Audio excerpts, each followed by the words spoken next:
Are we live? Yeah, great. Welcome, everyone.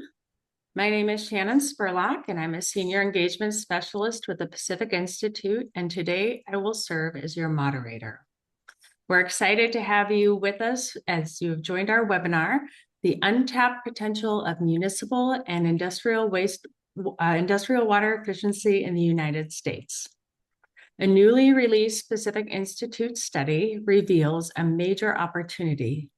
The United States could save up to 30.4 billion gallons of water per day through practical, proven efficiency solutions.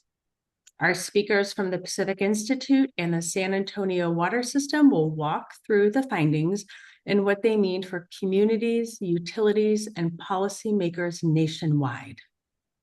Before getting any deeper in today's presentation, let's cover a few housekeeping items. Next.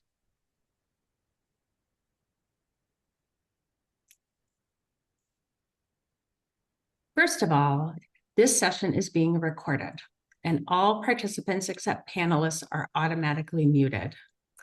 We want to hear your questions, so please use that Q&A function to submit your questions for the panelists. I will be taking submitted questions during the latter half of the webinar. After today's webinar, the slides and recording will be made available following the briefing. Additionally, following the webinar, we will be sending out a brief survey. We would love to learn from each of you and your feedback about the content and delivery of the webinar. If you're a journalist attending today's webinar, please reach out to us at media@pacinst.org if you would like to arrange an interview with any of today's panelists. And finally, do you have any technical questions? If so, please put them in that Q&A function. Next slide, please.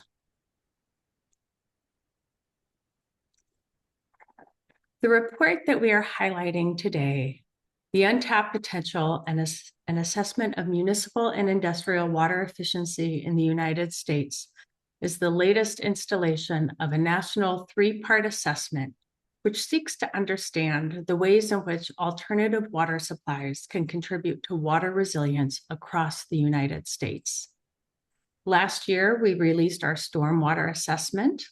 Just this last October, we released the water efficiency assessment we'll be talking about today.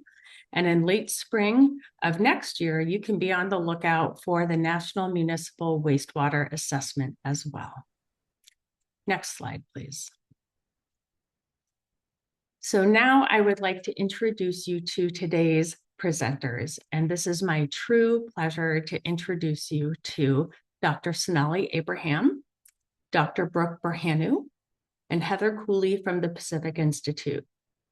We are absolutely honored to be joined by Karen Guz from the San Antonio Water System. Next slide, please. And it is very true that this body of work was made possible with support and participation beyond the group that you see today. Here are some key members of our project team that brought this initiative to life.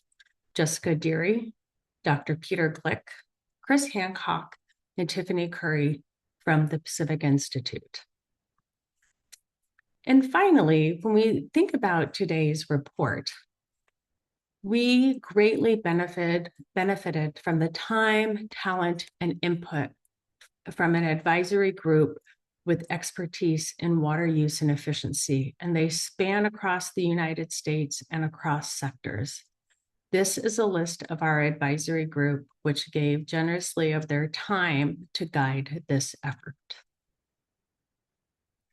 With that, I won't hold you off any further on the key content for today, and I will be passing this off to Sonali Abraham, who will maybe just give a quick overview of the Pacific Institute and then dive into content. Sonali? Thank you, Shannon. All right, here we go. So at the Pacific Institute, we're a nonprofit headquartered in Oakland, where we combine evidence-based research and analysis with outreach and engagement. Our big, ambitious 2030 goal is to catalyze transformation to water resilience in the face of climate change. A quick little overview of the agenda for today. I'm going to start us off with sort of setting the stage and context for the rest of the presentation. We'll then move into Dr. Brooke Berhanu presenting our approach and key findings, followed by Karen Guz from the San Antonio Water System, giving us some practitioner perspectives, followed by Heather Cooley with recommendations, and then audience Q&A moderated by Shannon Spurlock. All right, so getting into this presentation. So across the country, we've been seeing many communities making real progress when it comes to using water more efficiently. Over the past few decades, places have seen significant decreases in per capita water use. In some cities, in fact, those reductions have been so significant that total water use has actually gone down even while population and economy has kept growing. This is what we call a decoupling of water use and growth, as you see in the title there. We have two examples displayed on the slide here. On the left-hand side, you can see LA, Los Angeles water use. In LA in 2020, you can see LA used 13% less water than it did in 1970, even though the city's population had grown by about 45%. Similarly, in Denver, which you see on the right-hand side, there was a population increase of about 70%, 70, since the early 1970s. However, the city actually used less water in 2020 than it did decades earlier. In other communities, as we'll hear from Karen Guz at the San Antonio Water System later on in this presentation, water use trends are still increasing, but the rate of growth is much lower than it has been in the past. These kinds of results show just how much can be achieved through long-term commitment to water efficiency. When we talk about water efficiency, we're really talking about finding ways to use less water without giving up the services or benefits it provides. There are lots of practical ways to do this. For example, swapping out old toilets, shower heads, washing machines for high efficiency models can make a big difference. So can choosing landscaping that fits the local climate, upgrading irrigation systems, and cutting down on leaks in the water delivery system. In other words, it's all about doing more with less. That's why conservation and efficiency are so important, especially in places where supplies are limited.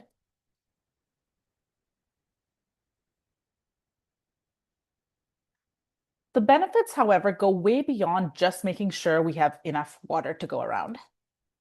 When we use water more efficiently, it actually saves money, not just for individual households, but for utilities as well. Using less water means lower water bills, and in some cases, it even reduces wastewater and energy costs for the household. By lowering overall demand, we can avoid the need to build and operate and maintain expensive new water infrastructure, which helps in turn keep water more affordable for everyone. Water efficiency also helps us save energy and cut greenhouse gas emissions because it takes a lot of energy to collect, treat, and deliver water, and even more to heat it. The same goes for collecting and treating wastewater. So when we use less water, we're also reducing the energy needed to move it through the whole system, which directly supports efforts to fight climate change. By using water more efficiently, we also reduce the amount withdrawn from rivers, streams, aquifers, and our water bodies, which helps protect the ecosystems and species that depend on them. Outdoor efficiency measures also play an important role. Using less water outdoors in turn reduces the amount of runoff entering our lakes, rivers, and other water bodies. Ultimately, water efficiency is a powerful strategy that saves money, protects the environment, and strengthens the resilience of our communities. For decades, the Pacific Institute has been exploring ways to quote unquote close the gap between our water supply and our growing water needs. In this new report, we take that work a step further by identifying untapped water efficiency opportunities in homes, businesses, institutions, and distribution systems that deliver water across the entire United States. Our aim here was to put a clear understanding to these opportunities and to encourage communities, water planners, and decision makers to expand water efficiency efforts. The big takeaway? There is an enormous potential to boost water efficiency from coast to coast across the entire country. However, with that little teaser, I'm going to turn it over to Dr. Brooke Perhanu, who's going to walk you through our methods, key findings, and the meat of this presentation. Over to you, Brooke. Great, thank you, Sonali. Hi, everyone. So yes, I'd like to go through the approach that we used for this study and then highlight some of the key findings from the report. And we'll start with just a broader overview of the level of analysis for this study. As Shannon and Sonali mentioned, we focused on municipal and industrial water use efficiency potential. And we define total municipal and industrial water use as the sum of three major water use sectors, the residential sector, including single-family and multifamily dwellings, the commercial, industrial, and institutional sector, otherwise known as CII, which includes businesses, places of worship, educational and healthcare facilities, and other non-residential buildings, and utility water losses, otherwise known as non-revenue water. For each of these sectors, we also took a more granular approach to examine water efficiency potential at different levels within these sectors. For residential, we analyzed water use or water efficiency potential both indoors and outdoors. And for indoor, we're able to develop estimates at the end use level, which is shown on the left-hand side of your screen. For the CII sector, we disaggregated CII water efficiency potential into 10 major subsectors that closely follows the categories provided by the EPA in their Energy Star portfolio manager tool. And for utility water losses, we focused on the real losses component or the leakage within water distribution systems that represents the physical volume of water that's lost to leaks, breaks, spillage, and other unintended uses. Next slide, please. We also disaggregated our water use estimates and our estimates of water savings from increased efficiency at a spatial level. By integrating disparate data sets from previous research, publicly available data sets, and proprietary data. We used these disparate data sources to develop a baseline estimate of current day water demands at multiple spatial scales across the US. We first analyzed monthly billing records broken out by sector for over 100 utilities across the country that was prepared and made freely available by a group of researchers from Colorado State University. Those utilities are shown as the golden diamonds in the map on the left-hand side. The data set spanned over 10 years of monthly water use and allowed us to estimate per capita water use for both the residential and commercial sectors for each of those utilities that we were then able to project to current day. We also leveraged the monthly timescale to analyze trends in seasonal water use and disaggregate our projections into indoor and outdoor water use volumes for the residential sector. The other polygons shown in the map on the left represent other geographic areas that we included in our analysis. The purple polygons show core-based statistical areas as defined by the US Census, which is another term for metropolitan and micropolitan statistical areas. For each of these areas, we used a population-weighted average of per capita water use for all utilities represented within each CBSA to estimate the effective per capita water use for the remaining population in that metro or micro area not represented by the utility level data. We then applied the same approach to estimate per capita water use rates for the remainder of each state, shown as the green polygons. using a population-weighted average of per capita water use for all utilities represented within each state. For a few states that are indicated by the hatched pattern in the map on the left, we did not have direct billing data for utilities within that state, and so we used similar population-weighted averages from neighboring states defined as within the same U.S. Census division. For the residential sector, we then further disaggregated our baseline current day demand estimates using a proprietary data set of granular end-use level water use statistics developed by Flume Incorporated for over 20 metropolitan areas across the country, which is shown in the map on the right. Flume is a company that specializes in residential water use monitoring and demand pattern analysis, and their products provide near real-time water use monitoring for households, as well as analysis of demand patterns to identify end-use level water use and leak detection services. We were able to use these end-use level water use statistics to then disaggregate our residential water use estimates down to that end-use level. For the CII sector, we compiled estimates of water use in the form of water intensity, or gallons per square foot per year, from literature sources, as well as from data reported in EPA's Energy Star Portfolio Manager tool for 10 different subsectors representing major CII water uses. We combined this compiled data set with the CII level, sector level monthly water use data from the billing records to then estimate water use for each of those 10 commercial subsectors. Finally, for utility water loss, we compiled a data set of publicly available utility submitted water loss audits following AWWA's water loss audit manual for over 3,000 utilities across the country and calculated per capita water leakage rates. Next slide, please.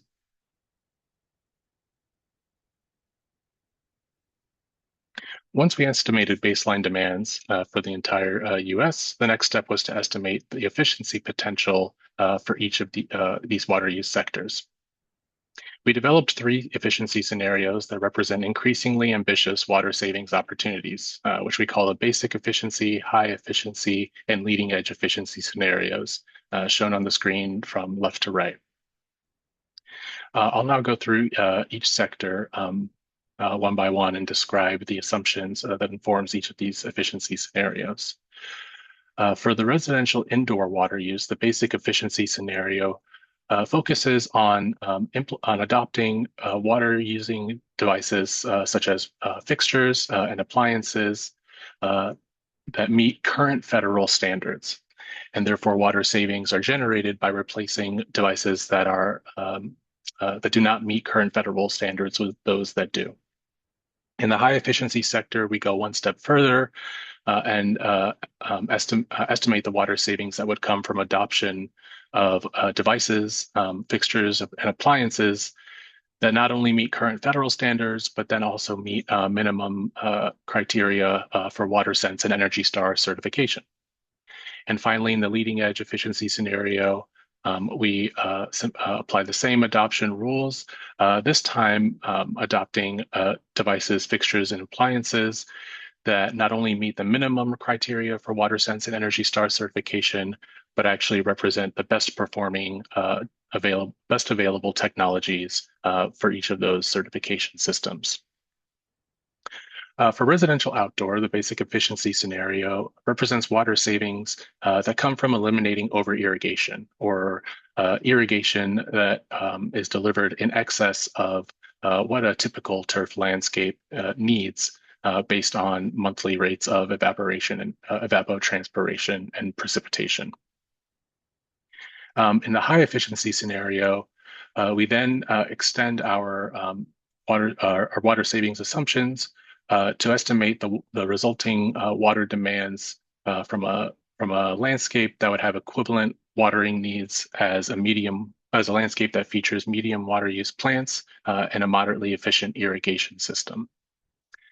And finally, in the leading edge sufficiency scenario, we extend our assumptions to then represent the watering needs of landscapes that feature low water use plants and efficient irrigation systems. I'd like to note that while we use these characteristic landscapes to inform the supplemental watering needs or irrigation needs for each efficiency scenario, we do not prescribe any particular strategy or technology, and therefore, solely focus on the water efficiency performance of the landscapes.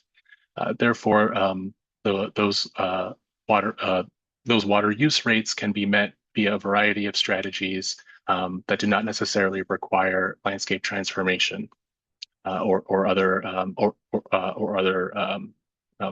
technology adoption.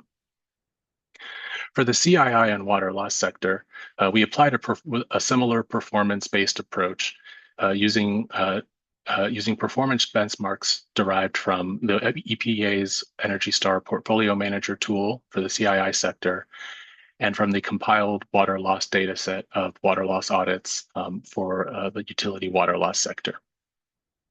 In both sectors, we assume our basic efficiency scenario as water efficiency performance, defined as either water intensity for CII or the infrastructure leakage index for utility water losses, equal to the bottom 25th percentile of buildings and distribution systems from our compiled data sets. The high efficiency scenario then raises that performance benchmark to meet the water efficiency performance equivalent to the middle 50th or median middle 50th percentile or median from our compiled data sets. And finally, the leading edge efficiency scenario represents those water efficiency benchmarks corresponding to the top 25th percent performing entities within each data set. Next slide, please. So now I'll pull out some of the key findings from this report. I'll note that we certainly provide more results beyond what we're presenting in this webinar in the full report, as well as in the appendices. And so this section will really just focus on some of those major findings. First, we look at nationwide efficiency potential broken out by sector, which is shown in the chart on your screens. On the bottom, we have residential. In the middle, we have commercial and CII. And on top, we have utility water losses.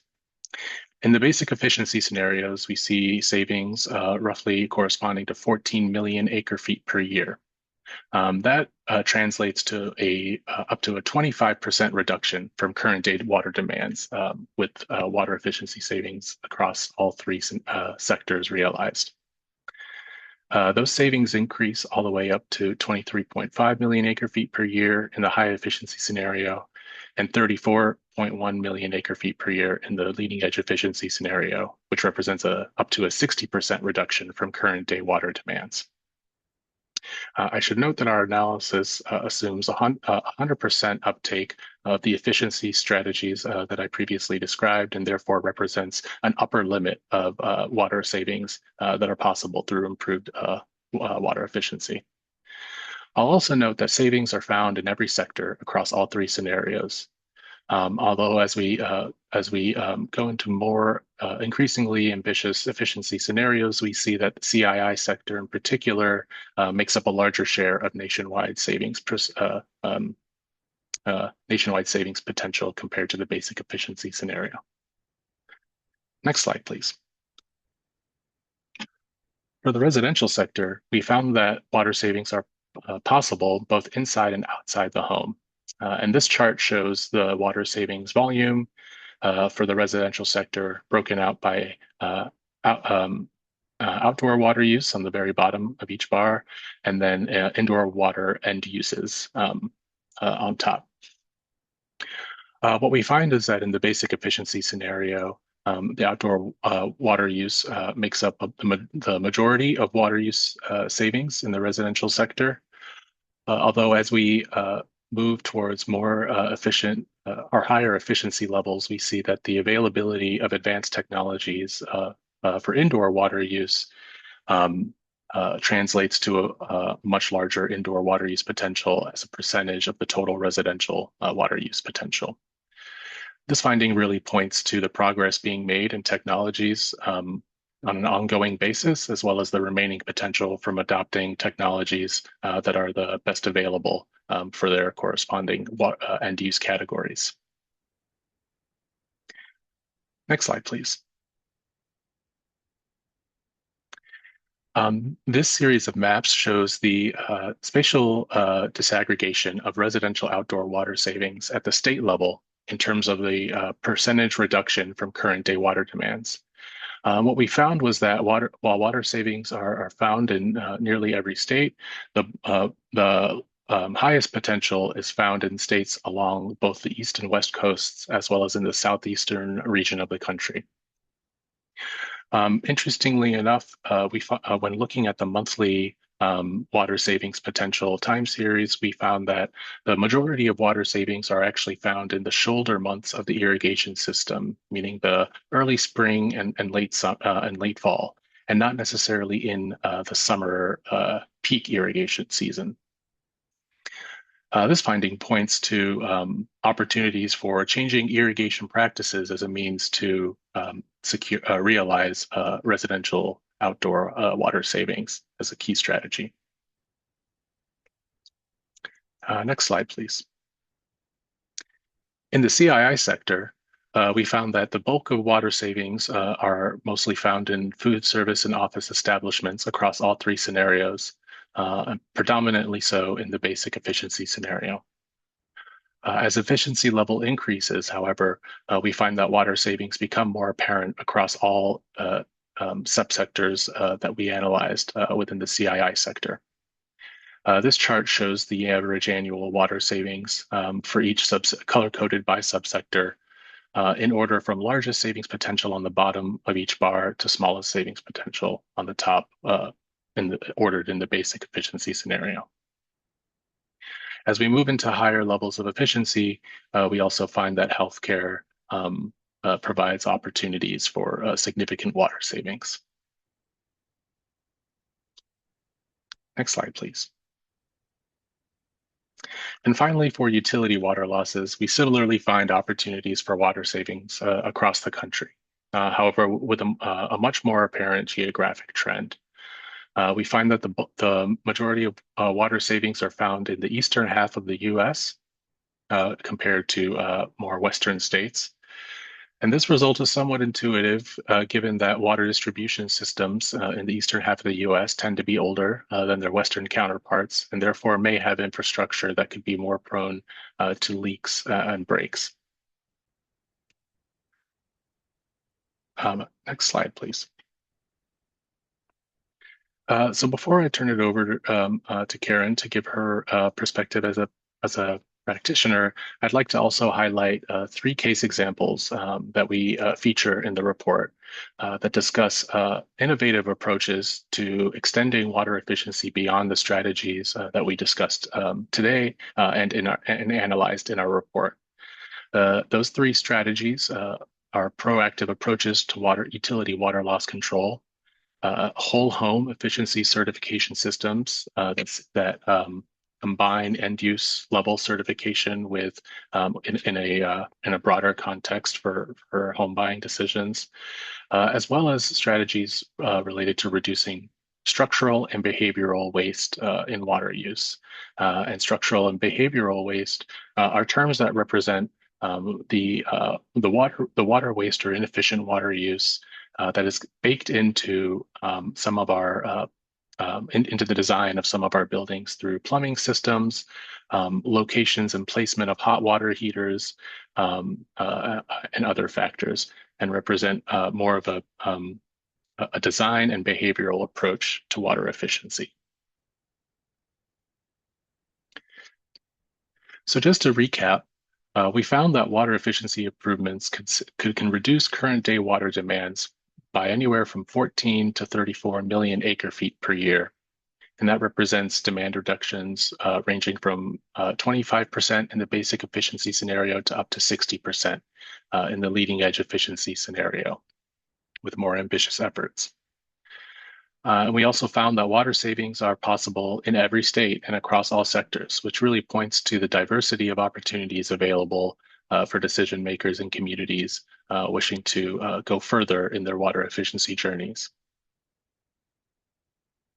Next slide. So with that, I'll turn it over to Karen to now give her perspective from San Antonio. Good afternoon. I am pleased to be part of this project in the advisory group. I think this research effort is going to be a big help to a lot of us who've been working in this field for a long time and appreciate having a third party that's documenting the continued potential for water conservation, as well as, frankly, what do we think needs to happen in order to realize that potential? Can I have the next slide, please? I have had the pleasure of working for San Antonio Water System. We are a community in South Central Texas, and our utility serves 2.2 million people with water and wastewater services. The story of SAWS is really one about overcoming water challenges. We are in a unique position in that when SAWS was being formed from different entities in 1992, there was a recognition that the Edwards Aquifer, our only source of water at that time, was going to become highly regulated. And there was a desire to have several key things happen. One of them was that we realized we needed to establish conservation as a supply. That was recognized by the first water plan San Antonio did. We also wanted a direct use recycled water system to diversify our water supplies, and you can see we've done that. And we wanted to continue our water planning in such a way that we could anticipate needs for our community and be ready to meet them so we could thrive. And while SAWS has succeeded on those fronts, I'm going to talk a lot about how it's never done. Planning's never done, making adjustments is never done. And it's a continual process of finding opportunities, analyzing the data, making adjustments, and continuing. Let's go to the next slide. Now, as much as we're proud of our diverse water supplies, one of the things that we can argue is that conservation has given, in the years since it was established, more water to the SAWS customers than any other one supply has that we've developed. And why do I say that? If we still used water today the way we did when SAWS was established, we would need nearly 100,000 acre-feet more of water to meet the needs today than we already have available. So that would be a big deal for us. So it's been a success for us, but I'm going to talk about on this slide some obvious trends that we experienced as we were on our journey to use conservation as a supply. In the early years of conservation, we had a huge focus on fixtures. We had a fantastic team of people who used all kinds of ways to replace hundreds of thousands of high-flow fixtures in schools, homes, businesses, high-end hotels. Everywhere we could find them, they were going, and they were going fast. And that got us a really nice, at least a decade of good declines in total GPCD. And we hit a rocky period, as you can tell, in the 2000s. Some things happened then. One of the things that happened is we really were growing as a community and developing some beautiful neighborhoods, gated communities where irrigation systems were becoming standard, also becoming standard at new businesses. And that was really changing how we were responding to also changing weather. We were starting to see, we're always hot in the summer, but we were seeing extreme periods in some summers, not all, of long periods without rain and just extreme heat. So high ET. High ET, no rain is not a good combination.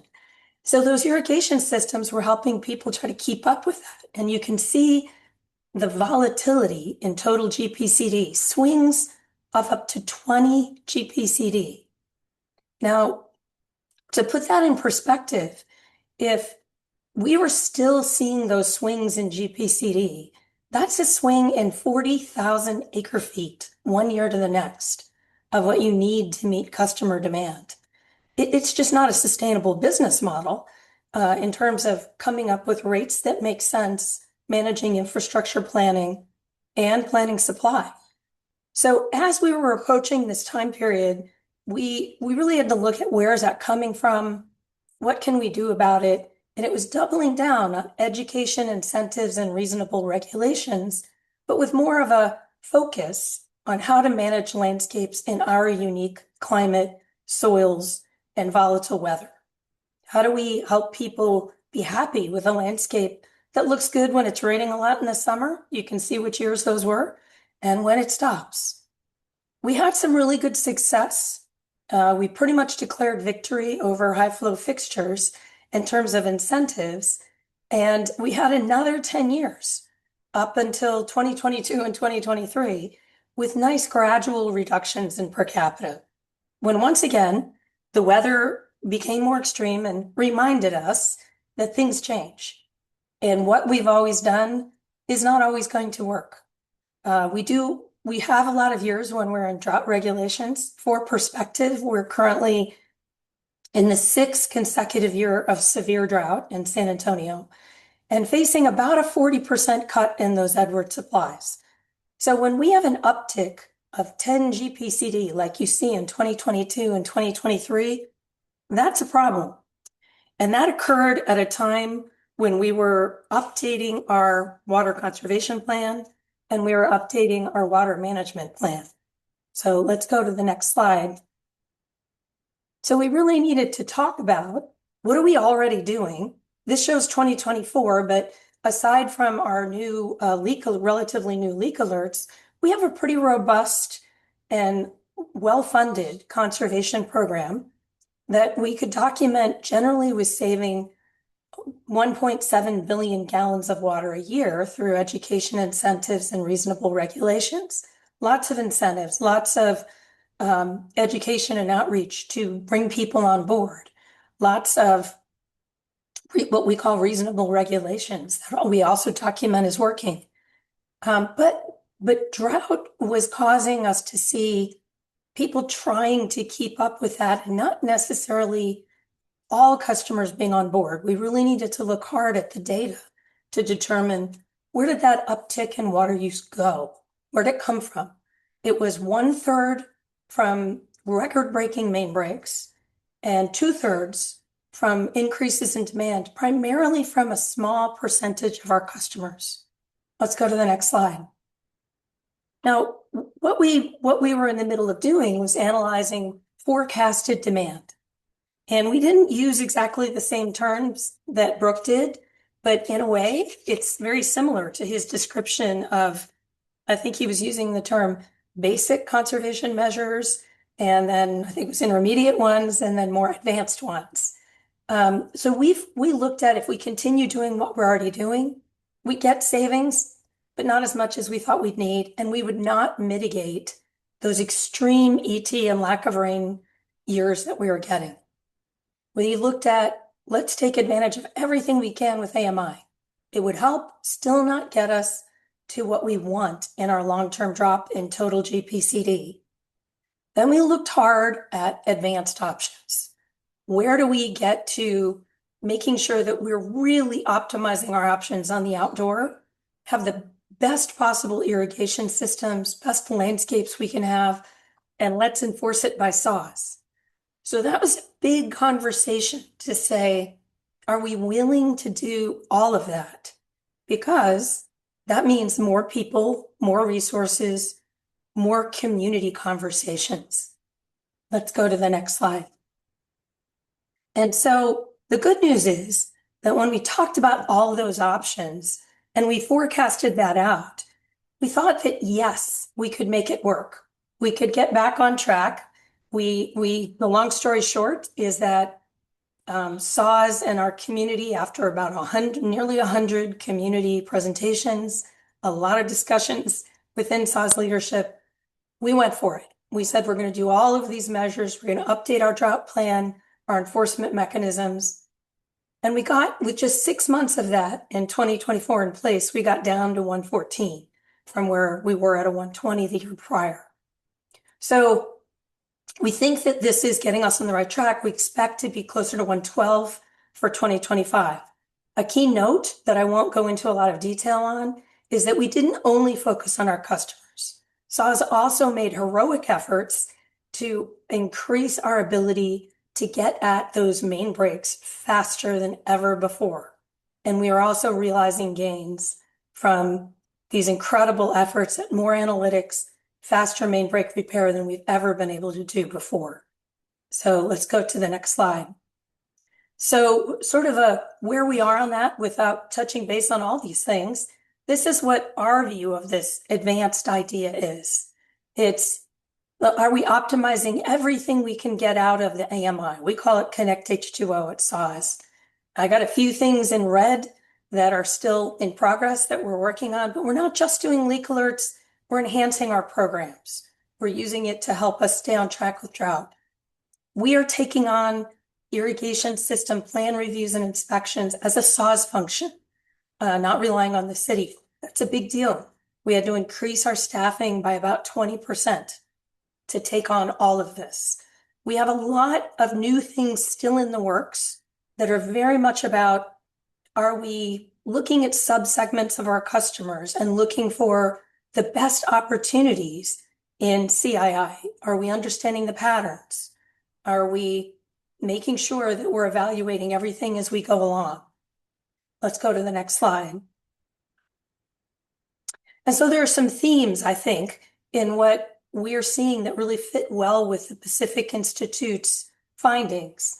We are not starting anything as a brand new model. It's still education. It's still education outreach. It's still reasonable regulations, but it's updated. We are looking hard at our options on regulations and code enforcement. Some of it is new rules. A lot of it is new mechanisms of optimizing the results of those rules. We have a lot happening behind the scenes that's technology. And then I call this one section, what's old is new again. We've always done recognition programs, but we're going to launch a new one on commercial landscapes that are doing the best they can. What is that optimal advanced water saver landscape? We're updating our landscape care guide, recognizing that what's advanced has changed since we did that 20 years ago. We're going to update the concept of water waste being illegal. It's been true for 30 years, but how do we apply that now that we know what's in continuous flow all the time? Good question. Next slide. So I mentioned these things, some of it is the same, but it's all with a new twist. We have had to do even more outreach and education as we seek to make these changes. It's never been more important that we have contact information for our customers as we seek to sub-segment, talk to them about continuous flow, and really leverage the best technology we can, and frankly, optimize those reasonable regulations. And then what's different, a big theme we're seeing is that a lot of what we're going to be doing is still going to be on our website, lots of incentives, lots of education things, big calendar of events on our gardenstylesa.com. But a lot of what we will be doing is what I call behind the scenes. It will be targeted campaigns aimed at the right program for the right customer at the right time. Let's go to the next slide. Now, finally, the last thing that we are recognizing is that although the Conservation Department adds up our savings every year, we also think that we do a new conservation plan every 5 years. But annually, we want to do a breakdown of our total GPCD. This also fits with what Brooke was discussing on opportunities. There's the total GPCD, and these are kind of the segments he was talking about. We're creating a more visible dashboard for our board, for our public, for us to be able to understand what did we expect to see in each of these segments every year, and then what do we actually get? And then if we see changes from expected, let's dive into that some more and figure it out. So it's an exciting time, I think, in conservation to know that we've got so many more opportunities coming. It's a difficult time for me to say that I'm leaving SAWS. It's been fantastic 25 years to be there. But I want to take just a moment to say that given the things I'm saying are coming, I couldn't be more delighted to say that Martha Wright has been appointed as the new Director of Conservation at SAWS. She's the right person for the right time, incredibly skilled. and in applying nuanced understanding of data to policy and program decisions. So I'm exiting SAWS with great feeling about the future potential of conservation, our ability to mitigate those extreme climate things we're seeing, and our ability to keep that per capita reduction going. So this is my last slide, and I'm going to turn it back to Heather so she can talk about recommendations. Thank you.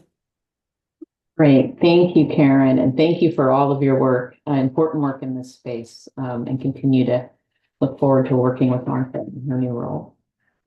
So Karen highlighted the critical role water conservation and efficiency have played and will continue to play in securing San Antonio's water system. And this isn't just San Antonio's story. Across the United States, communities have achieved significant water savings through efficiency improvements, allowing them to thrive while using less water, lowering their costs, improving affordability, and supporting the environment. What we have found in this study is that prove-it technologies and practices offer additional opportunities to save water across the United States. The scenarios that we developed are not predictions of future water use, but rather an indication of what can be achieved with universal adoption of available technologies and practices. Of course, achieving these savings will require changes in our policies, in our regulations, in our incentives, in our education and outreach. So to this end, the report offers recommendations to then help realize the water efficiency potential that we identified. And today I'll walk through 4 key recommendations, which we'll explore in more detail in the following slides. Next slide, please. Water efficiency is the most cost-effective way to meet our water needs, yet it receives far less investment than other water supply options. So we recommend expanding funding and financing options, and including that state and federal agencies specifically increase funding for water efficiency and water loss control programs to levels that are comparable to other water sources. That is going to be essential for helping us realize, again, the potential that we identified. And to ensure equity, dedicated planning and implementation grants should be made available for small and underserved communities so that they too can benefit from these programs. Finally, water agencies often fund efficiency programs from operating budgets. To scale these efforts, agencies should treat them as capital investments and, where possible, use financing tools like municipal bonds or SRF loans, just as they do for other water supply projects. Next slide, please. As Karen described, incentives are effective in strategies to drive water efficiency. Many are already providing incentives to their customers through rebates or direct install programs, or even through their technical assistance and education and outreach programs. We recommend expanding these incentives beyond customers to include retailers and installers and manufacturers. This broader approach, which has been used by the energy sector, can help accelerate adoption of existing technologies and practices. We also recommend that states and the federal government create tax exemptions for water efficiency rebates and offer tax credits for water efficiency investments. This is similar to what is done for the energy sector or has been done for the energy sector. And these measures can make efficiency upgrades more affordable and more attractive for customers.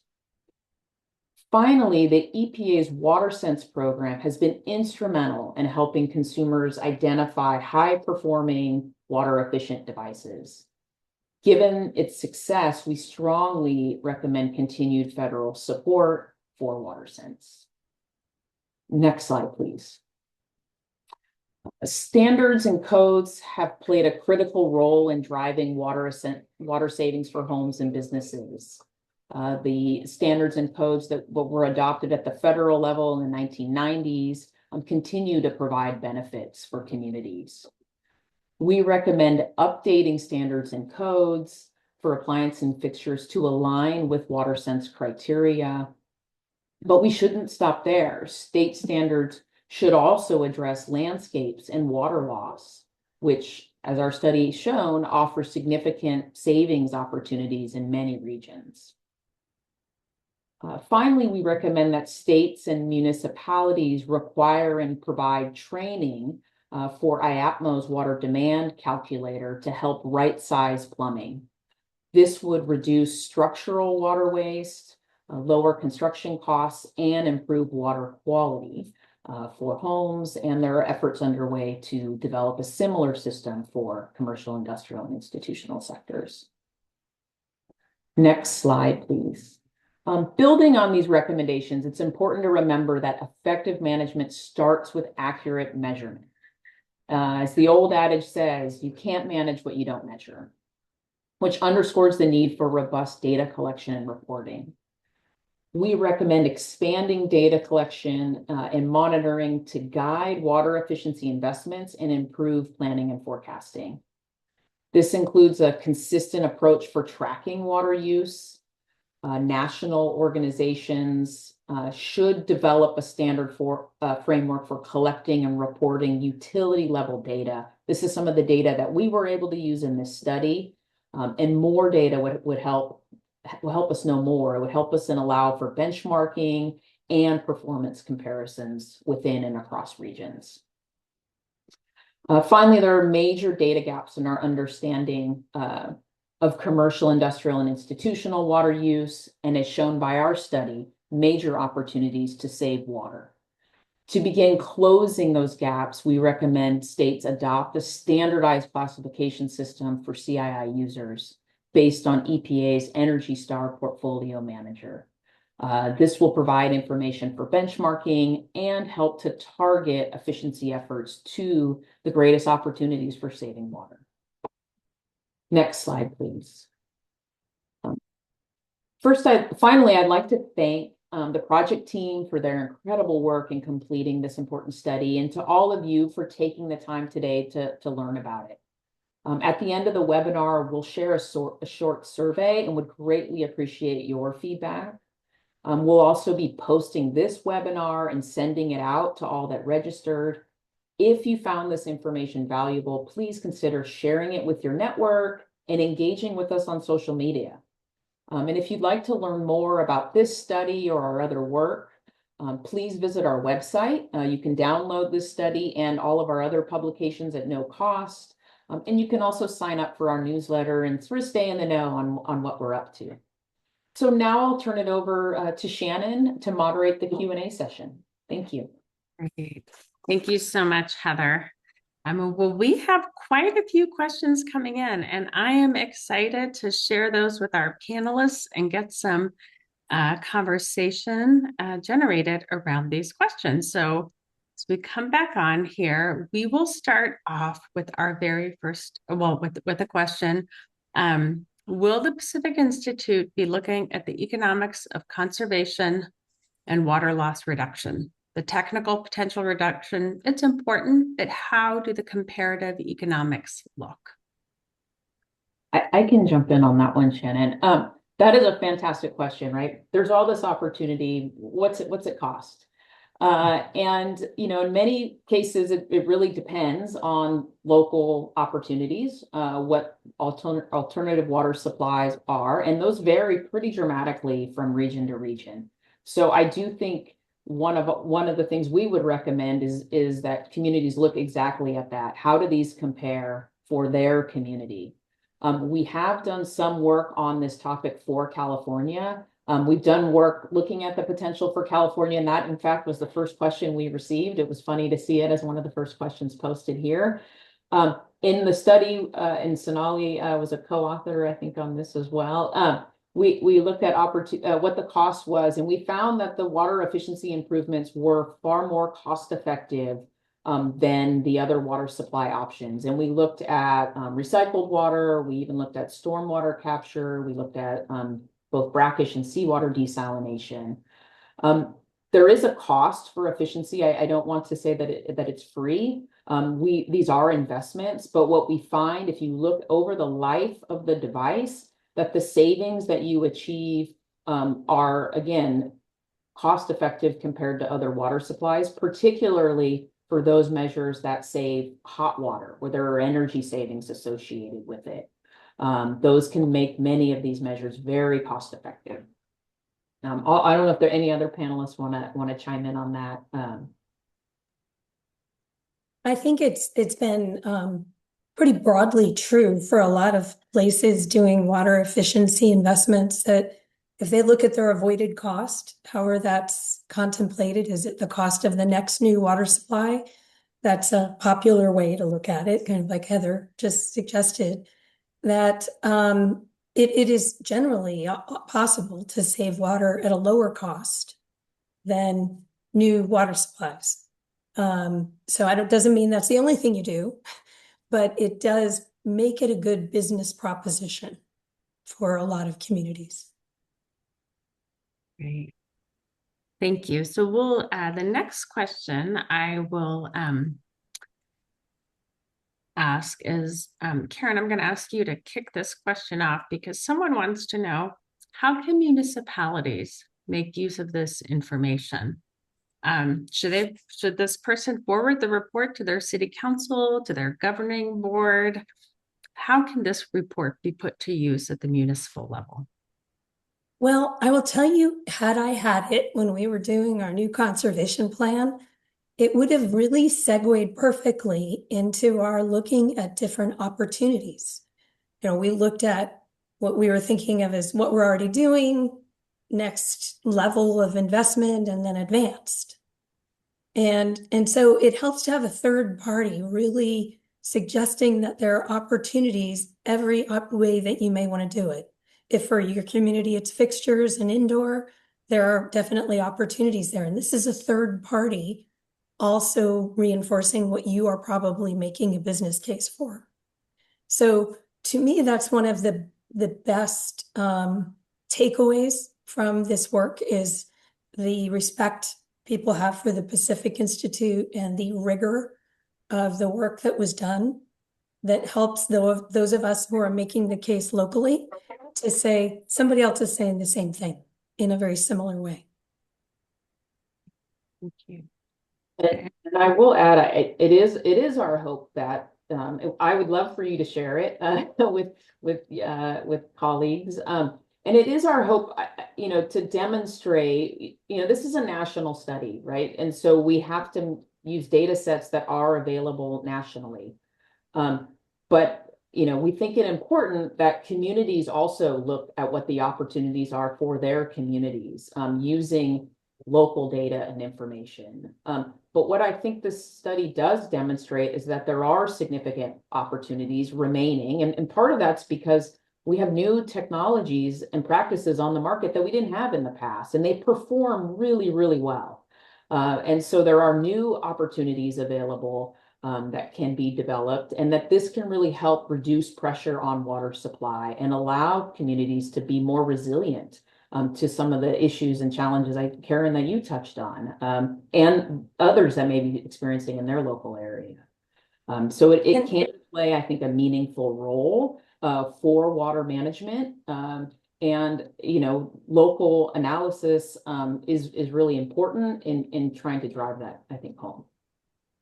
I think there's an understandable tendency for people who don't work in the water field to assume there's nothing more to do in water efficiency. I've heard people say, I couldn't save any more at my home. And they're not trying to be difficult. They just don't know what more could be done. And businesses might think the same thing. If I could save more, I would have done it. Well, our job is to help you figure that out and to facilitate that and catalyze it. And so I think it helps with that polite conversation that, yes, there is more we can do. If you're thinking conservation's reached its full potential and hit diminishing returns, great news, not yet. Well, the time has come about way too quickly. I want to thank our panelists for all the great information presented today. I want to thank our attendees for asking compelling questions and taking the time to learn about the untapped potential to advance water efficiency in the United States. In the chat, a link was put in with the report, and that is also included what you will each of you receive a copy of the slides and recording from today's presentation. Finally, there is a survey at the end. It is a brief survey. We would love if you would take the time to answer it and give us your feedback about today's webinar. So with that, thank you, everyone. We wish you a lovely remainder of your day. Yes. Bye-bye.